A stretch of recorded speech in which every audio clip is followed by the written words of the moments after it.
Hi, a little something different today. If you've been following my Instagram, you've seen a lot of synth videos.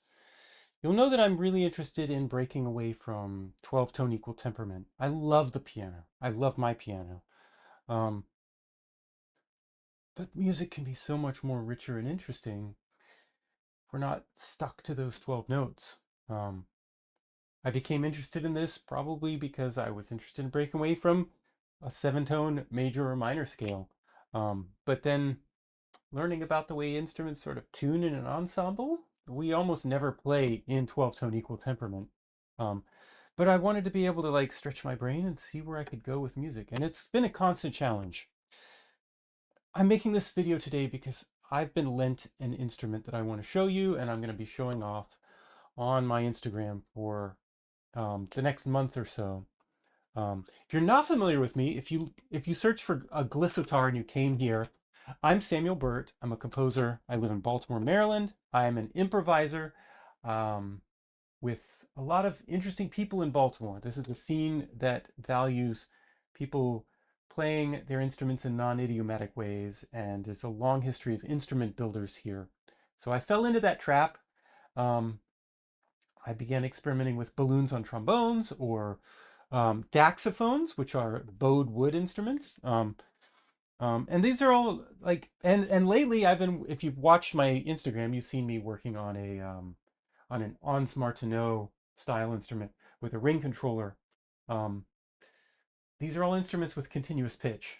I've played around also with resonators that have sympathetic strings that might be in other types of tunings. And I really like these approaches. There's nice ways to explore the harmonic series outside of 12 tone equal temperament. I'm a composer. I work with the High Zero Foundation to curate an international music festival and a regular series throughout the year. Um, One thing I came across a few years ago was the Georgia Tech instrument building competition. And there I saw the work of some interesting folks. This led me to explore um, Bart Hopkins' website and his plans for the Mo. And I built, if you've seen my Instagram and you've looked at a lot of posts, then you've seen me play the Mo before, which is a slotted instrument um, with a clarinet headpiece and a magnetic adhesive strip.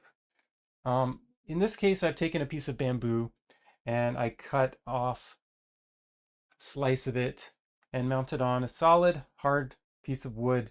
And then I used some magnetic adhesive. The problem is this adhesive has given away. It's given way and it's peeling off. And this is no longer currently playable. I would need to glue it down. I've got like a little steel strip here that's used as a spring to pull this back. So what you've got is an instrument where you can close down the length of your tube on the slot with a magnetic strip that with the tension of the spring pulls it back up off of that magnetic strip. Um, this is currently not in a playable state, right? It's a goofy prototype. Now, what I'm going to show you today are the work of two fine people. The inventor is Janos Batzi at Glissotar, and he's worked with an engineer named Tobias Terebesi, who helped him create this instrument. Here it is. This is a traveling Glissotar. They currently have a program where some select individuals are able to borrow this, and I'm so grateful that this is something that I can do. You can see it's got the slot down the middle. Let me pop this off. It's got a slot down the middle. It's got a very nice magnetic strip. I don't know where they got this. It works really, really nicely. It's tougher than the one I have. Mine's broken several times, and I've had to find ways of securing it so that it doesn't just rip. They have, I think this is probably a steel strip or some kind of metal strip down the middle with the hole cut in it. Um, so the marriage between these two is very nice. Um, what's really great is the mechanism at the bottom for tensioning this.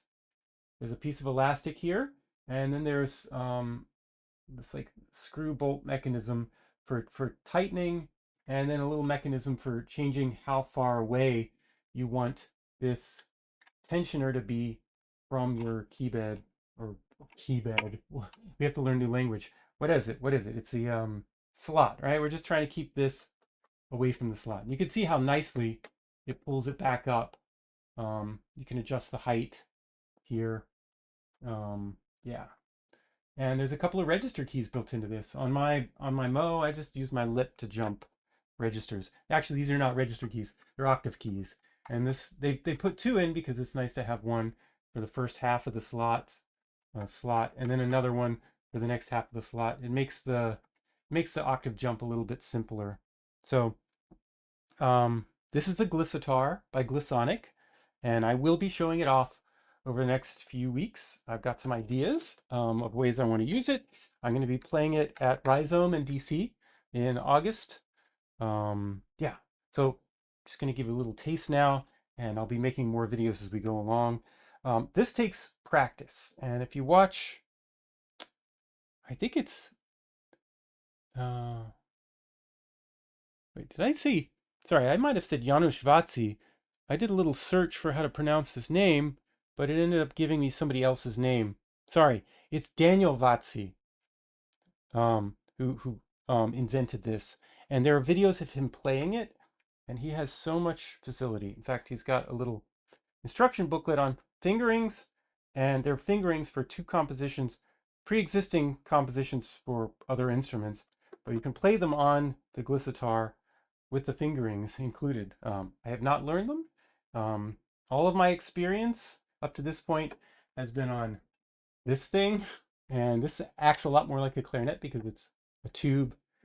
This is like a soprano sax. It's actually it's like a, I think it's 3D printed. They have a very nice Purple Heart body that you can buy, but you can also get a cheaper version like this. They're both fairly inexpensive for a limited run, not widely available instrument, right? So let me give you a taste of what this sounds like. You can find a lot more videos online if you want to hear more and hear other people who've practiced the instrument a lot more than I have.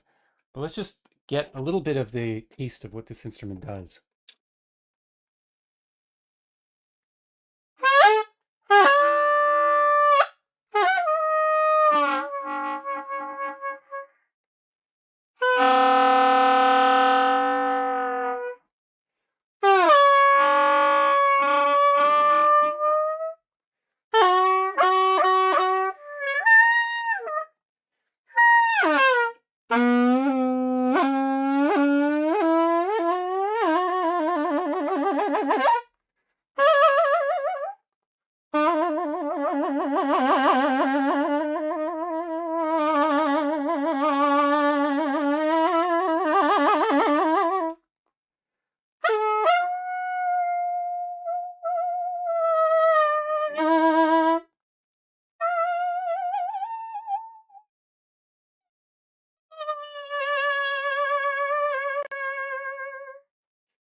Yeah, we'll do some more soon.